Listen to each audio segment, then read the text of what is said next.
인간은 유한한 존재지만 무한에 닿을 수 있다. 다시 말해서 유한한 인간이, 한계를 가진 인간이 어떻게 하나님을 만날 수 있는가. 그리고 그 길은 사랑이다, 이렇게 마지막 이야기죠, 그죠? 쉬는 시간에 좀 생각을 해보셨어요? 그게 무슨 뜻일까? 그런 생각이 듭니다. 제가 한 몇 살쯤 돼 보이세요, 여러분들?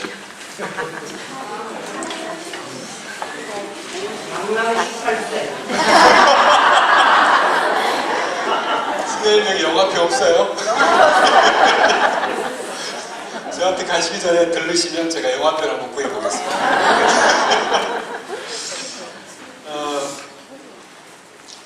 사랑을 통해서 우리가 무한에 도달할 수 있다, 그런 말씀을, 제가 이제 68년생이에요. 우리가 병신년이고 이제 그 잔나비 때잖아요. 잔나비 때 했는데 제가 잔나비 때입니다.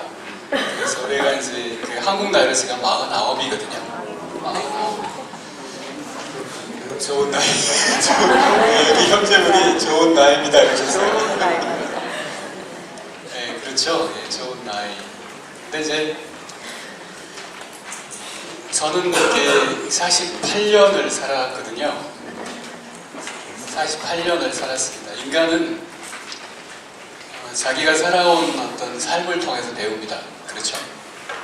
나의 체험을 통해서, 그래서 인간이란 되게 이런 것들이다. 예를 들면 뭐 어떤 걸 할 땐 이렇게 해야 한다. 사람 관리는 이렇게 해야 되고, 인간관계는 어떻게 해야 되고, 이런 것들을 다 경험을 통해서 배우잖아요. 젓가락질을 할 때 이렇게 하고 부모님한테 배운 거잖아요. 말하자면 자기 삶의 어떤 총체적인 결과가 지금 현재 여기 있는 나죠. 그래서 제가 아는 것은 48년을 알고 있는 겁니다. 48년을. 우리가 왜 아구스티누스의 고백록을 지금 읽겠습니까? 이거는 고전이잖아요. 고전 중에 고전이라고.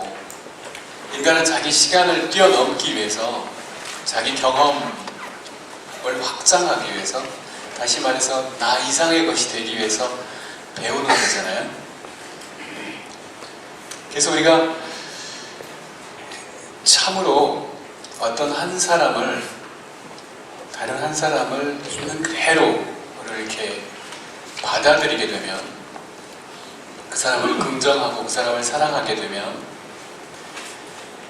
그 사람의 시간을 내가 받아들이게 되는 거죠. 그 사람이 살아온 인생을 내가 수용하고 받아들이는 거니까.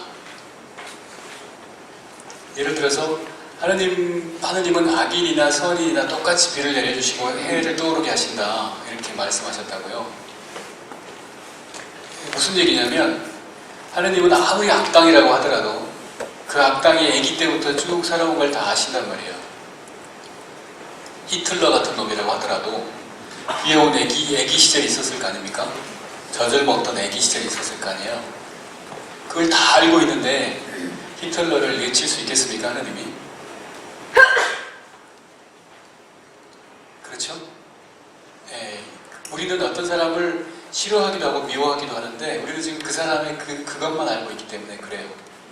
그러나 그 사람이 왜 저렇게 됐는가를 알게 되면 미워할 수 없죠. 마냥 싫어할 수는 없잖아요. 다시 말해서 지금 여기 있는 분들이 한 200분이 된다고 한다면, 200분의 나이를 평균 잡아서 한 50년으로 잡으면 200 곱하기 50은 얼마입니까? 10,000년이 되잖아요. 여기에 있는 모든 분을 내가 있는 그대로를 다 받아들인다면, 여기 계신 분들을 정말 뭐 하나 빠뜨리지 않고 다 있는 그대로 온전하게 내가 수용한다면 나는 10,000년으로 들어가는 겁니다. 그렇죠? 사랑을 통해서 우리는 유한한 존재인 우리가 무한으로 간다는 얘기죠. 성 프란치스코는 만물을 자기 형제 자매로 받아들였습니다. 그냥 다른 사람뿐 아니고 뭐 짐승이나 개나 뭐 그죠?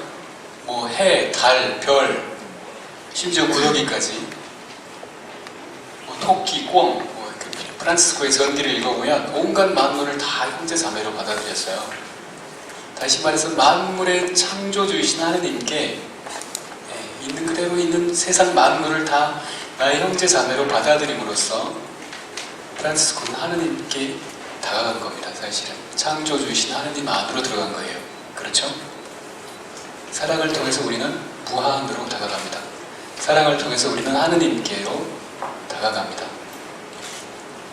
이것이 바로 인간이 갖고 있는 힘이에요. 사랑할 수 있는 힘.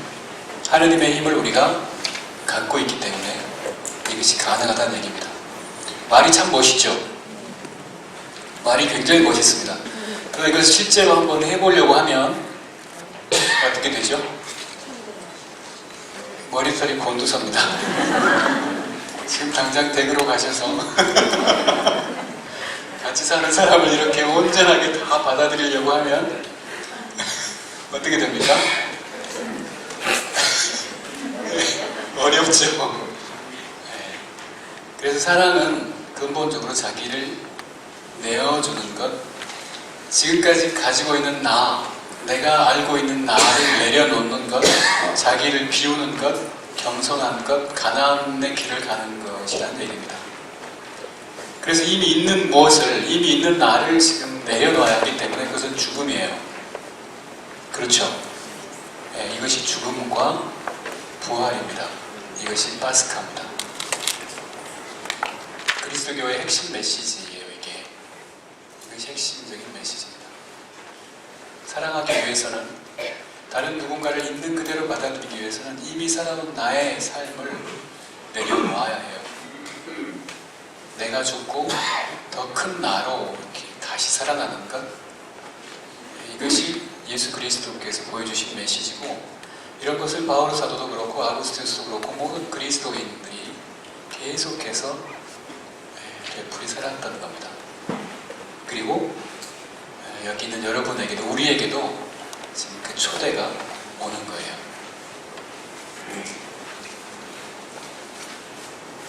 그래서 안다는 것과 사랑한다는 것이 아구스티누스에게서는 분리될 수 없다, 이런 말씀을 드렸는데, 결정적인 데서 이렇게 딱 효과음이 나오네요. 그렇습니다. 안다는 것과 사랑한다는 것은 분리될 수 없다. 그렇죠? 네. 아구스티누스가 이렇게 말을 합니다. 어느 누구도 모르는 것을 사랑할 수는 없다. 어떻습니까? 그렇죠? 모르는 것을 사랑할 수 있는 사람은 없어요. 그러나 안다고 하는 데는 두 가지가 있다. 아는 것 자체가 목적인 아는 것이 있고요. 알면 됐어. 우리가 이제 미적분을 푼다. 가령 예를 들면 뭐 이런 어떤 그 공식을 딱 외워가지고 딱 했더니 딱 풀렸잖아요. 아는 것 자체가 목적이에요. 그럼 됐어요. 이제 이런 알미 하나가 있고, 다른 하나는 사랑 속에서 이 알미 계속 완전해지는 알미 있다는 겁니다. 사랑 속에서 완전해지는 암. 그러니까 이제 우리 이 동북아에서도 그런 말이 있잖아요. 사랑하면 알게 되고, 알게 되면 보인다. 그렇죠? 사랑하면 알게 되고, 알게 되면 보이는데, 그때는 그 보이는 것이 전에 보던 것하고는 다를 것이다. 이런 말이 있죠. 사랑 속에서 계속 더 완전해지는 알이 있어요. 지금 내가 알지만, 바울 사도가 얘기하듯이, 지금 우리가 안다고 해도 그것은 그냥 거울을 통해서 보는 것처럼 어렴풋하게 아는 것일 뿐이다. 그러나 그때가 되면 얼굴과 얼굴을 마주하게 될 것이다. 이겁니다, 이제. 그래서 안다는 것과 사랑한다고 하는 것이, 진리라고 하는 것과 사랑이라고 하는 것이 하나가 돼요. 그리스도교회에서는 이 안다는 것과 사랑한다는 것을 절대로 떼어놓을 수가 없습니다. 그래서 우리가 이제 흔히 얘기할 때 그리스 사람들의 정신에서는 철학이라고 하는 말이 있잖아요. 철학이라고 하는 말 자체가 이제 번역이 됐을 때, 이 우리나라 이쪽 동북아 전통에서 번역이 됐을 때는 밝은 학문이라고 번역이 됐습니다만, 원래 저쪽 말에서는 필로소피아라는 말이었다고 하죠. 필로소피아가 필로스는 사랑이라는 뜻이고, 소피아는 지혜입니다. 소피아라고 하는 본명 가진 분도 계실 것 같은데요, 그죠? 소피아는 지혜입니다. 필로소피아라고 하는 말이 원래 그리스 사람들이 사랑을 가리키는 말이었는데, 이게 뭐냐면 지혜를 사랑한다는 겁니다. 지혜를 사랑한다. 아는 것을 사랑하는 거예요. 근데 그리스도교는 이것을 뒤집었다고 그래요. 뒤집었다. 사랑을 안다는 겁니다. 사랑이 뭔지를 아는 겁니다. 알물 사랑하는 것이 아니라 그리스도교는 사랑을 아는 거예요. 말장난에 불과한 것처럼 보이지만 그리스도를 보면서, 예수님을 보면서 아, 이것이 사랑이구나 라고 하는 것을 우리가 아는 겁니다. 그죠? 그러니까 순환복음을 보면 예수님이 마지막에 십자가에 못 박혀서 돌아가셨을 때 첫 번째로 개종한 사람이 백인대장이었잖아요. 그 사람이 그걸 보면서 얘기하는 거예요. 이 사람이야말로 참으로 하느님의 아들이구나. 안 거예요, 이 사람이. 안 겁니다. 아, 이것이 참된 사랑이구나라고 하는 것을 알게 되는 겁니다. 이것이 이제 그리스도교의 핵심 정신이고, 그래서 이 아구스티누스에게 있어서는 이 진리와 사랑이라고 하는 것이 분리될 수 있는 것이 아니었다.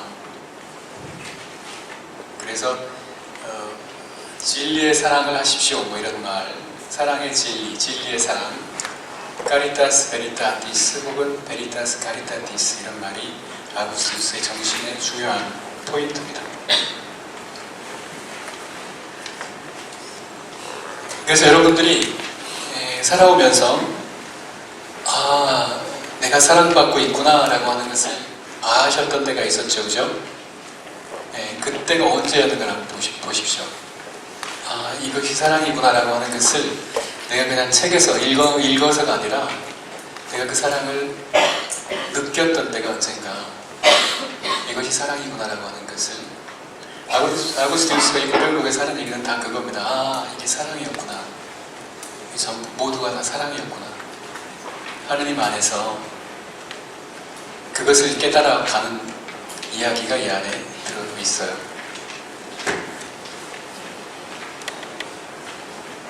그래서 인간은 하느님의 아까 이 힘을 가지고 있다. 우리가 이제 이 하느님의 힘을 갖고 있기 때문에 우리가 사랑할 수 있다, 이런 표현을 했잖아요.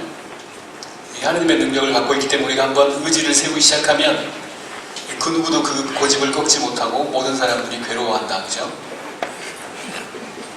그리고 뭔가 우리가 하느님의 어떤 능력으로서 우리가 사랑할 수 있기 때문에, 뭔가를 사랑하는데 너무나 그걸 깊이 사랑하는데 사랑해서는 안 될 것을 사랑한단 말이에요. 중독이 돼가지고 술을 사랑한다든지, 그죠?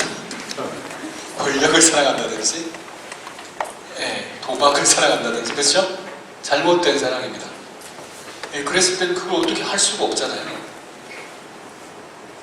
인간은 이렇게 하느님의 능력을 갖고 있기 때문에 동시에 하느님의 도우심이 하느님의 그 은총이 필요하다. 그래서 그 하느님께 가기 전에는 우리는 필연적으로 계속 헤매고 다니기 때문에, 그래서 그 유명한 고백록의 그 1권 첫머리에 나오는 말이 있는 겁니다. 당신의 한중 피조물인 인간이 감히 당신을 찬미하려 합니다. 당신을 찬미함으로써 즐기라 일깨워 주시리오니 님을 위해 우리를 내시었기 님 안에 쉬기까지는 우리의 마음이 편안하지 않습니다. 유명한 구절이죠, 이게.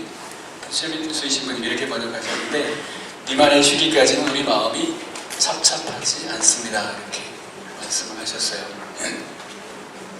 그래서 인간의 어떤 그 본질적인 조건이 이런 어떤 어려움들을 가져온다, 이렇게 이제 아구스티누스는 봅니다. 예를 들면 인간이 어떻게 되어 있습니까? 인간은 육을 갖고 있잖아요. 동시에 영을 가지고 있습니다. 이 두 가지가 충돌하죠.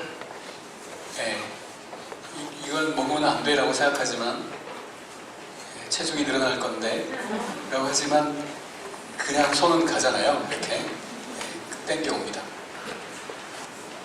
인간에게는 이성이 있지만 동시에 감각도 있어요. 인간에게는 또 어떤 뭔가를 바라는 원의가 있습니다.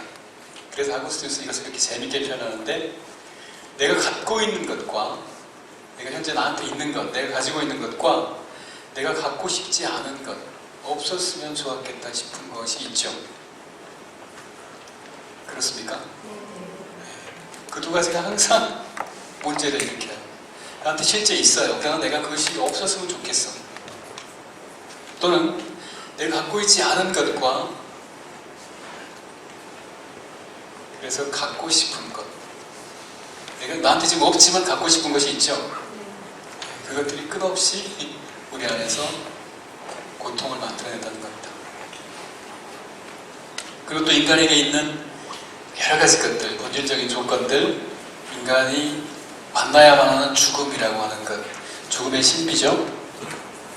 다 죽잖아요. 또 이 영혼과 육신의 대립, 아까 얘기했지만, 또 고통의 신비. 여러분들 중에 어떤 분들이 지금 고통을 겪고 계시다면, 또는 나에게 있는 가까운 사람이 어떤 고통을 겪고 있다면, 그 고통도 굉장히 깊은 신비죠. 이걸 이제 아구스티누스는 악의 신비라고 표현합니다. 악의 신비. 그래서 인간이 어쩔 수 없이 겪는 악들이 있어요. 병 같은 것들, 천재지변 같은 것들. 그래서 인간이 어쩔 수 없이 겪는 고통이 있는데, 그런 악이 있을 때 이것을 보면서 인간이 이렇게 얘기를 하는 겁니다. 아구스티누스가 인간은 이 위대함이라고 하는 것, 인간이 가지고 있는 위대함과 인간이 겪고 있는 이 비참함은 얼마나 극명하게 대조를 이루고 있는가. 어쩔 수 없이 겪는 악들이 하나가 있다면, 또 하나는 인간이 의지적으로 저질러가지고 생기는 악이 또 있어요. 그렇죠? 실제로 뭔가를 하잖아요. 내 의지로 뭔가를 했는데 그게 악이에요. 실제 내가 뭔가 악을 저지릅니다. 그래서 그것 때문에 그 결과로 겪는 또 어떤 문제가 있어요. 그래서 인간이 어쩔 수 없이 겪는 악에 있어서는 인간의 위대함과 비참함 사이에 그 극명한 콘트라스트가 보여지고, 인간이 의지적으로 저지른 악에 있어서는 인간이 가지고 있는 자유, 유명한 은총과 자유라고 하는 건데요, 자유의지의 문제가 있습니다. 그래서 아구스티노가 이렇게 얘기를 합니다.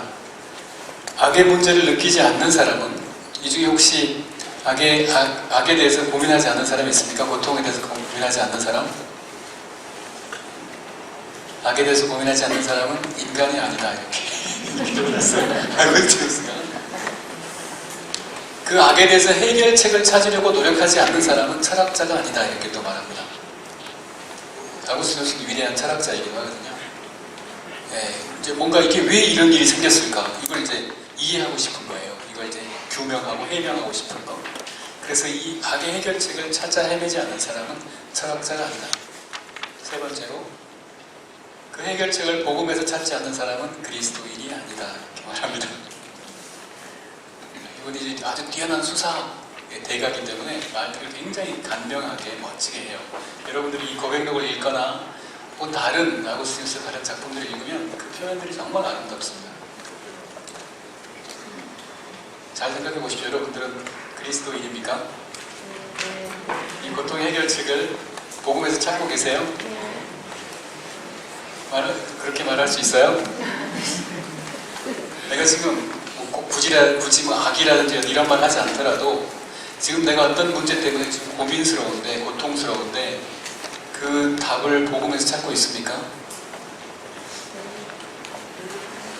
혹시 뭐 미아리의 정집을 가신다거나 복음에서 찾지 않으면 그리스도인이 아니다. 그래서 인간이 무지하기 때문에, 잘 모르기 때문에, 또 인간이 갖고 있는 그 약함 때문에 인간들이 스스로 저지르는 일들을 봐라, 이 세상을. 지금 이 세상을 보십시오. 실제 이 세상을. 요즘 내 안에서 어떤 일이 일어나는 걸 보십시오. 어떤 문제가 있잖아요. 세상의 문제, 악의 문제, 고통의 문제들이 있다고요. 그래서 신공론에서 아구스티누스가 이렇게 얘기를 합니다. 본성상 인간만큼 사회적인 존재는 없다. 또 인간이 저지르는 그 어떤 행동들을 봤을 때 인간만큼 반사회적인 존재는 없다. 이런 말을 합니다. 동의할 수 있죠? 네, 인간이 본성상 사람들이 있어야 살 수 있어요. 굉장히 사회적인 존재입니다. 사람들과 관계를 맺고 주고받고 사랑하면서 살아가는 존재가 인간이에요. 그러나 동시에 그 인간들이 실제 하는 짓들을 보면 인간만큼 반사회적인 존재도 없다라는 거죠.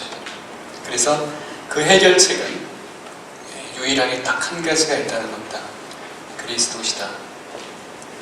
이 모든 것을 풀어갈 수 있는 해결책은 딱 한 가지, 그리스도다.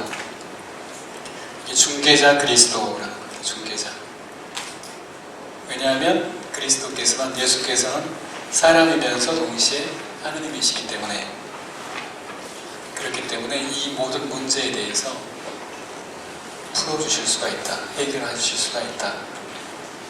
그래서 사람이 되신 하느님의 신비 안에서만 인간의 신비를 설명하고 해명할 수 있다. 해결할 수 있다. 이렇게 이야기를 합니다. 고백록에서 보면 여러 가지 이제 다양한 국면들이 있어요. 이 아구스티누스가 어떻게 이제 그리스도께로 완전하게 돌아서는가. 아까 이제 그 어떤 윤리적인 문제에 어떤 그 욕정에 포로가 되어 있을 때 그것을 어떻게 떨쳐내는가를 고민하던 아구스티누스가 했었는데, 이제 그것이 확 마지막으로 해결되는 것이 아까 얘기했던 그 델피나 수행이 얘기를 했지만 로마서 13장 13절 14절에 나오는 그 말씀을 읽으면서 그 순간 하나님이 확 풀어주시는 거거든요. 여러분들이 이제 아까 그 고통의 문제, 여러분들이 갖고 있는 어떤 근본적인 어떤 어려움들, 고민거리들, 이런 것들이 있을 때 내가 거기서 풀려나고 싶지만 풀려나지 못하잖아요. 그쵸? 내가 압니다. 안 하고 싶어요. 그런데 그렇게 안 돼요. 왜 안 됩니까? 내가 지금 갖고 있는 어떤 이런 고통들이나 근본적인 어려움들이 도대체 어디서 옵니까?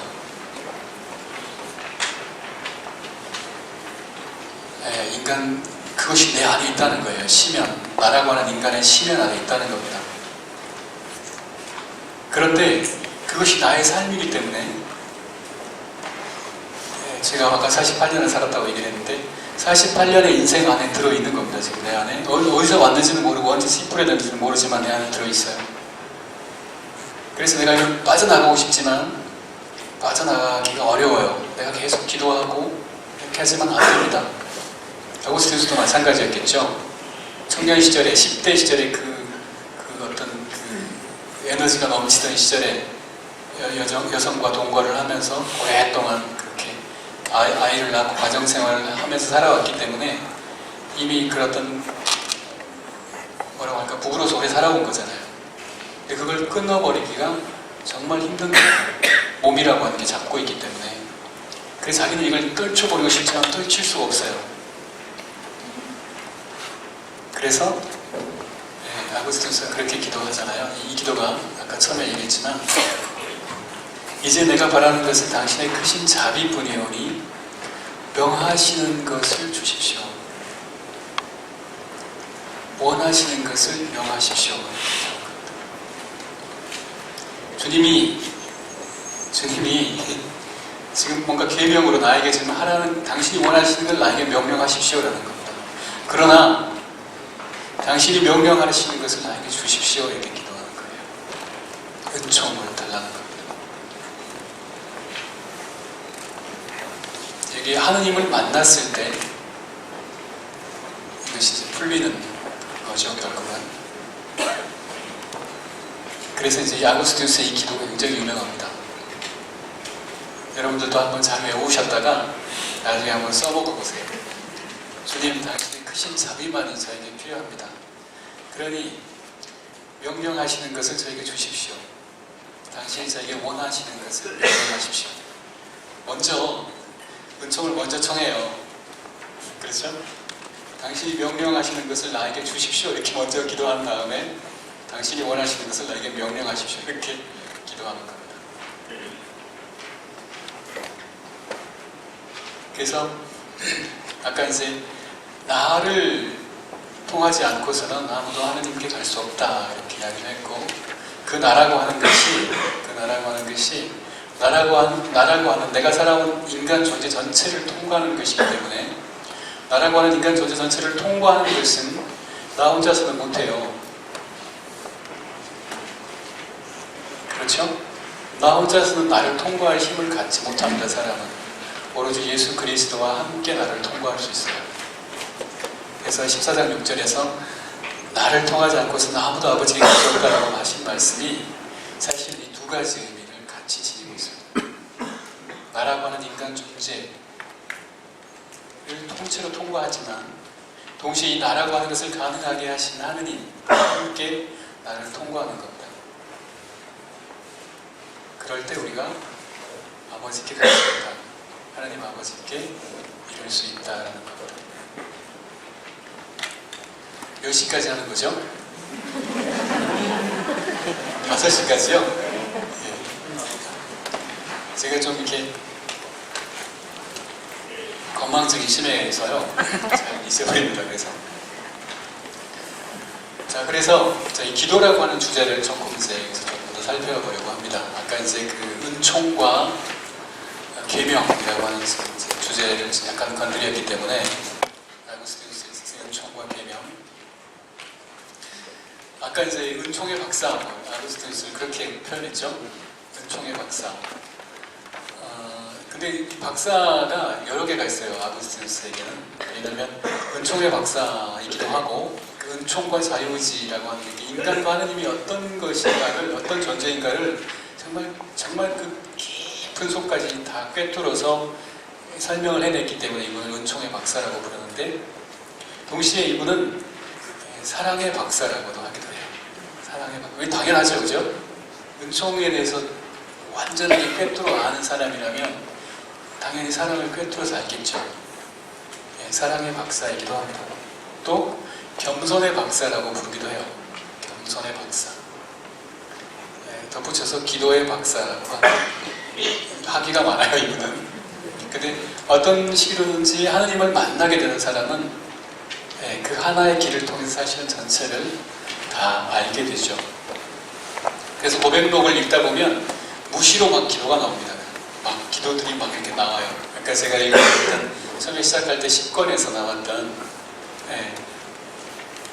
명하시는 것을 주십시오, 원하시는 것을 명하십시오 라고 하는 이런 기도라든지 이런 것들이 계속 나옵니다. 이 안에서 굉장히 아름다운 기도들이 많아요. 이 고백록 안에도. 그래서 이 기도에 대해서 아고스티누스가 그런 이야기를 합니다. 너의 기도는, 잘 들어보십시오. 무슨 뜻인지. 너의 기도는 너의 바람이다. 네가 뭔가를 원한다면, 바람이라고 한다는 게 바란다는 뜻이에요. 원하는 거예요. 네가 뭔가를 원하고 있다면 너의 기도는 계속 되고 있는 것이다. 여러분들이 지금 뭔가를 계속 원하고 있으면 사실 그걸 계속 청하고 있는 거예요. 그렇죠? 청하지 말아야 할 것을 청하는지 어쩐지는 모르겠지만, 그래서 너의 기도는 너의 바람이다. 또 하나, 기도의 외침은 사랑의 열기다 이렇게 표현합니다. 사랑의 열기. 기도의 침묵은 사랑의 냉기다 이렇게 표현합니다. 여러분들이 기도하고 있다면, 간절히 외치고 있다면 그것은 여러분들 안에 사랑이 불타고 있다는 뜻입니다. 내 안에 사랑이 불타오를 때 내가 계속 기도하고 있다는 뜻이에요. 그러나 여러분들이 기도하지 않는다면 여러분들 안에 사랑은 이미 식어 있다는 겁니다. 사랑의 냉기예요. 사랑의 한기.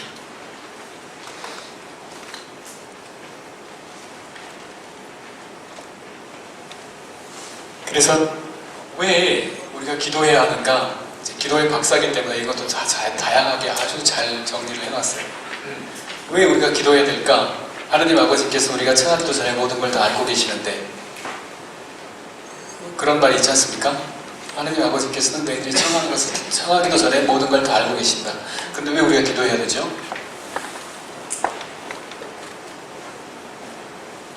뭡니까?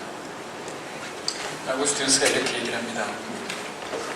우리 스스로 나에게 필요한 것이 뭔지를 인식하기 위해서, 의식하기 위해서 기도할 필요가 있다. 나에게 뭐가 필요한지를 내가 의식하기 위해서, 계속 의식하기 위해서, 하나님은 잘 아시지만 나에게 새겨주기 위해서예요. 또 하나는 내가 지금 청하고 있는데 이 청하는 것을 받을 준비를 하기 위해서 기도가 필요하다는 거예요. 네, 받을 준비. 기도는 바로 받을 준비다. 그리고 청하는 것을 받는 우리 안에 이 자리를 넓히기 위해서, 많이 받으려면 안을 이렇게 넓혀야 될 거 아니에요? 네, 그래서 우리에게는 기도가 필요하다, 이런 제 이야기를 하는 겁니다.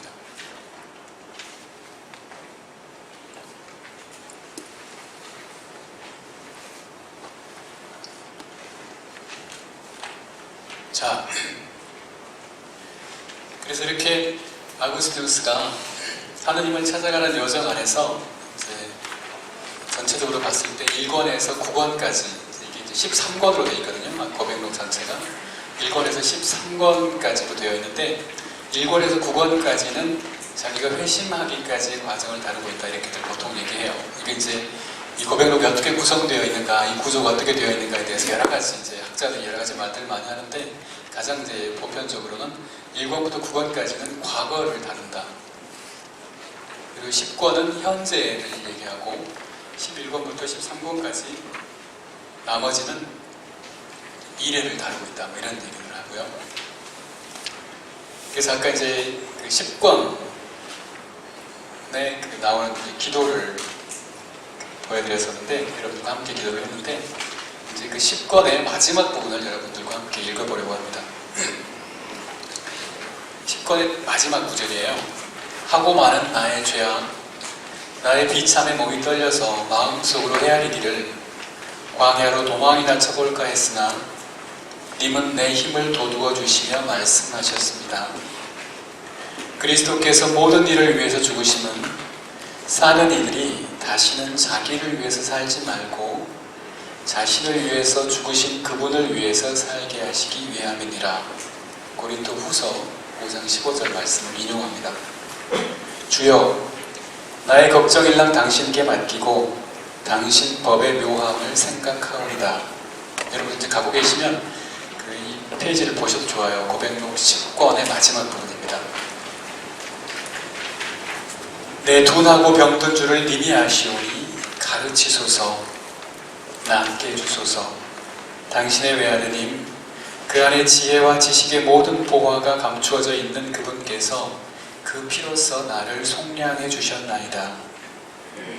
오만한 자들이 내게 할이 놀지 말 것이니 나는 내 몸값을 생각하고 먹고 마시고 나누어 주며 저 먹고 배부른 그들 가운데서 나 가난할 만정 그분으로 배부르려 하노라. 그분을 찾는 이들이 주를 찬미하리로다. 시편 22편 27절의 말로 이제 시편 고백록 10권이 마무리가 됩니다. 자, 이 고백록 10권을 읽어보면 이제 현재에 대해서 얘기한다고 했잖아요.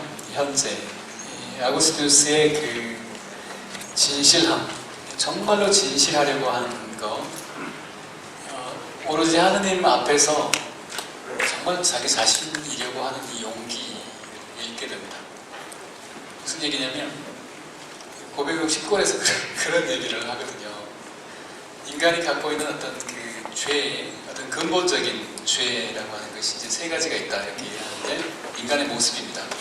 그것이 이제 그 요한 1서 2장 16절에 나오는 것이 이제 세 가지를 바울로 요한 사도가 얘기를 하는데, 눈의 욕정, 눈의 호기심이라고 표현할 수도 있고요, 육의 욕정, 그리고 교만, 이 세 가지를 이야기합니다. 이제 보통 200주년 성사에서는 살림자랑이라고 번역이 되어 있어요. 근데 아구스티누스는 이 세 가지를 합해서 죄의 삼위일체라고 부릅니다.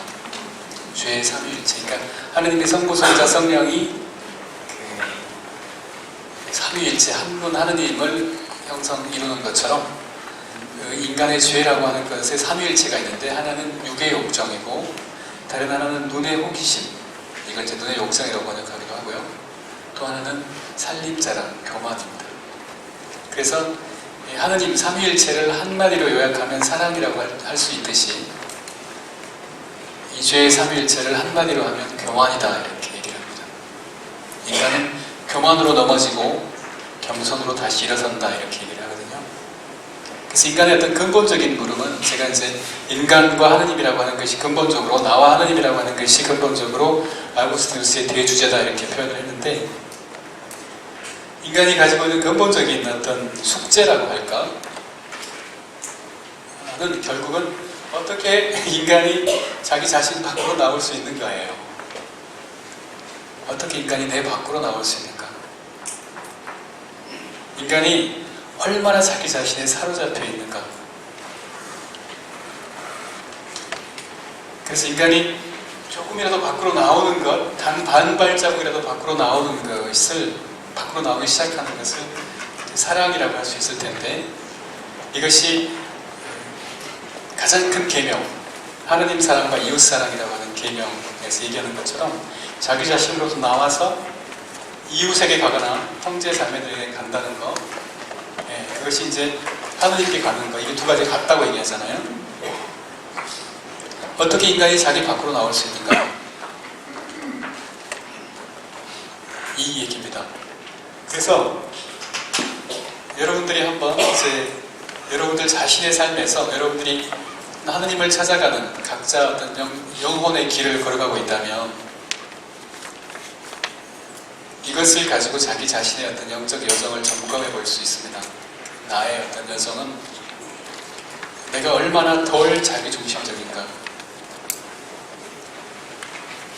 내가 얼마나 다른 사람의 생각에, 다른 사람의 의견에, 다른 사람에게 열려 있는가, 이것이 기준이 될 수 있어요. 나를 판단하는 기준. 누가 무슨 말을 했더니 발끈해가지고 막 거기에 뭐 이렇게 된다거나, 도무지 어떤 사람의 어떤 모습을 도무지 내가 받아들일 수 없다거나, 이런 것은 내가 지금 나에게 사로잡혀 있는 정도를 보여주는 거거든요. 내가 나에게 사로잡혀 있는 정도. 그럼 내가 얼마나 다른 사람들에게 열려있고 다른 사람들의 생각을 받아들일 수 있고 다른 사람의 좀 힘든 모습까지도 내가 용납할 수 있는가. 이것이 사실은 내가 하느님께 가는 여정에서 지금 어느 만큼 와 있는가를, 이 사랑에 있어서 진보했는가를 보여주는 기준이 됩니다. 그래서 아구스티누스가 요한 1서를 강의하면서 그렇게 얘기를 하거든요. 아주 이제 유명한 구절인데, 사랑해라. 그리고 네가 원하는 것을 해라. 네가 먼저 사랑한다면 그 다음에 네가 어떤 것을 하더라도 하느님의 길에서 벗어나지 않는다는 뜻이에요. 사랑하라. 그리고 네가 바라는 것을 해라. 이런 이제 말들을 하기 때문에 아구스티누스를 사랑의 박사다 이렇게 부를 수가 있는 거죠. 이제 정말 이 짧은 시간 동안에 거의 뭐 한 2시간 정도 되는 시간에 아구스티누스의 고백록, 이 어마어마한 작품에 대해서 얘기를 하라고 해서 뭔가를 두서없이 이런저런 소리들을 좀 하고 내려갈 임시가 됐습니다. 그래서 여러분들에게 정말 이 시간이 졸리는 시간인데, 졸리는 시간인데, 여러분들에게 정말 뭔가 도움이 됐으면 좋겠다는 그런 바람이고요. 혹시라도 어떤 이제 질문이나 이런 것들이 있으시면 한번 같이 고민을 해볼 수 있을 것 같아요. 혹시 질문 있으세요? 질문 있으신 분은 손을 들고 자비라고.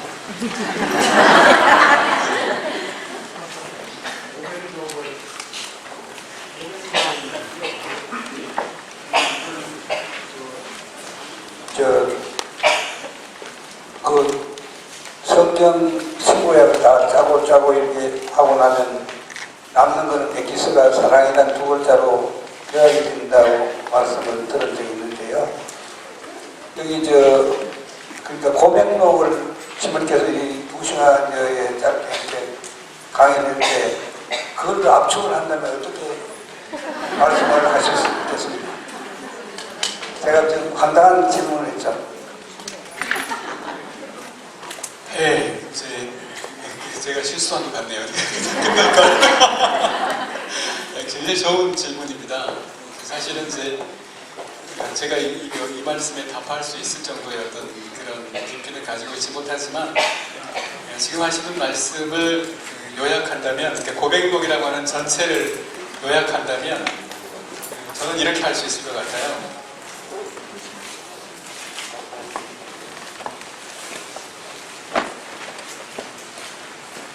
어차피 신구약 전체를 요약하는 것이 사랑이다 이렇게 말했을 때 결국은 아고스티누스도 전체를 사랑으로 요약하거든요. 그렇기 때문에 아마 같은 답이 나오겠다 이렇게 생각이 듭니다. 왜냐하면 그 아고스티누스가 그런 이야기를 합니다. 사랑은 너의 무게다 그런 표현을 하거든요. 내가 무엇을 사랑하는가가 내가 누군가를 결정한다는 겁니다. 사랑은. 자, 이제 각자가 우리들이 그런 질문을 던져볼 수가 있을 텐데, 내가 무엇을 사랑하고 있는가? 사람은 사랑하는 것이 돼요. 사람은 근본적으로 제가 사랑하는 것이 됩니다. 왜냐하면 사랑하는 것과 하나가 되고 싶거든요. 사랑하는 사람들은 하나가 되려고 하잖아요. 서로 일치하려고 하잖아요. 그렇기 때문에 이 사랑이라고 하는 말로 고백록 전체를 요약한다 그러면 뭐 같은 동어 반복이 되기 때문에 그렇게 말씀드릴 수 있을 것 같아요. 그러니까 결국은 내 안에서 사랑을 찾는 건데, 내 안에 계신 하느님을 찾는 거고, 내 안에 계신 하느님을 찾고서 그 내 안에 계신 하느님을 뭐라고 할까, 나누는 거라고 할까요? 이렇게 아고스티누스의 전체적인 거기에서 그런 것을 볼 수가 있는데, 아고스티누스의 그 가르침 중에 굉장히 중요한 게 전체 그리스도라고 하는 말. 무슨 얘기냐면 전체가 사실은 하나가, 전체가 사실 그리스도라는 거예요. 전체가. 이게 이제 바오로 사도의 그 한 몸, 우리가 한 몸을 이룬다 얘기했잖아요. 그리스도는 머리이시고 우리가 지체다 이렇게 표현하는데, 그것에 대한 어떤 이야기입니다. 토투스 크리스투스라고 하는데 전체가 다 그리스도예요. 전체가. 그래서 여기에 있는 많은 사람들이 사실은 한 그리스도를 이루고 있다. 사랑 안에서 전체가 한 그리스도이기 때문에, 그러나 현재로서 그게 불완전하잖아요. 우리가 다른 사람들을 정말 깊이 이해하고 사랑하고 받아들이지 못하잖아요. 그래서 이 한 몸을 이루어가는 과정, 전체가 다 그리스도로 하나가 되어가는 과정, 사랑으로 일치해가는 과정이다. 아마 그렇게 말할 수 있지 않을까 싶습니다. 예. 오늘 강의 너무 좋았습니다. 네, 감사드리고요. 강의 통해서 내가 죄인이라고 하는 걸 깨달았습니다. 그리고 제가 어거스틴의 전지를 읽었는데 거기서 저보고 하는 말씀을 들었어야 여기에 애인이 있다. 수사님, 그 말 써도 되겠습니까? 여기에 애인이 있다. 여기에 애인이 있다고요? 예. 아고스티누스의 그 전기에서 그렇게. 예. 한문으로 내 이웃을 내 몸처럼 사랑하라. 그걸 한문으로 여기 애인. 여기 애인. 예, 알겠습니다. 내 몸처럼 사람들을 사랑하라 이런 뜻이죠? 예. 여기에 애인이 있다 그래서 감사합니다. 그렇죠. 보통 우리가 쓸 때 여기 애인 뭐 이걸 말하는 거죠? 맞습니다. 예, 이걸 제가 유머러스하게 그렇게 표현을 해주셨는데, 네, 맞는 말씀이죠. 예, 이것이 사실은 전체 그리스도, 모두가 한 몸인, 우리 모두가 한 몸인 하느님 나라를 이루는 그 길을 말씀하시는 거예요. 아까 자매님이 한 분이 또 손을 드셨는데,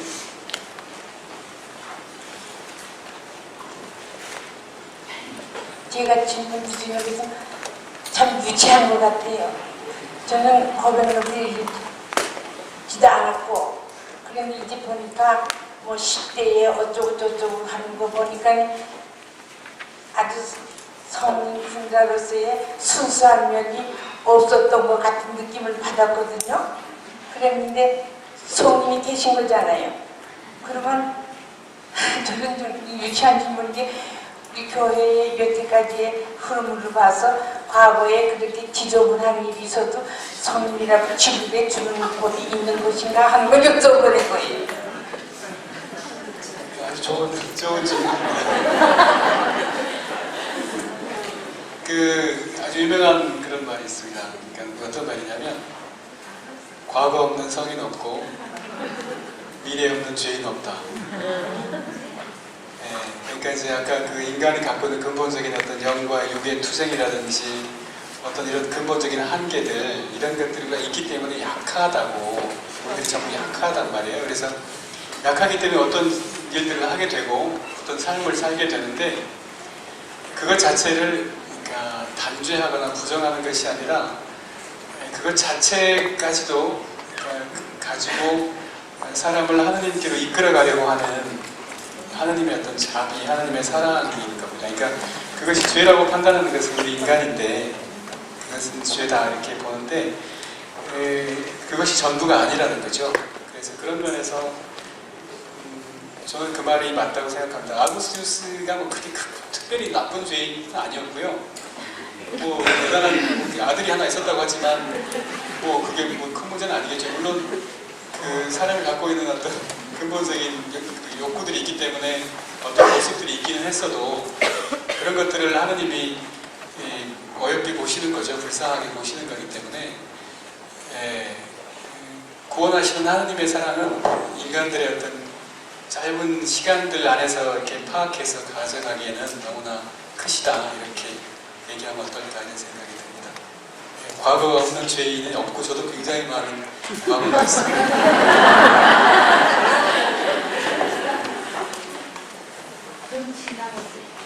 실망하셨어요 저에게 대해서? 이게 지난 게 아니고 아버지 성민이라는 그런 기억하고 살았기 때문에 아주 처음부터 딱 깨끗하고 맑고 그 성민이 다 그런 줄만 알았거든요. 그렇지만 그렇지 않죠. 그러니까 어떤 면에서 그런 인간이기 때문에 그런 인간을 거룩하게 만들어주는 하느님이 빛나시는 것이고 그 자신의 약함이나 가난함이 더 이렇게 고백을 통해서 더 드러나는 것인데 거기에 자기의 그 부끄러움을 다 드러내는 이 성인의 미리함이 거기에 있는 거죠. 자기의 가난을 드러내는데 그래서 너무 그렇게 미워하지 마십시오. 자 그러면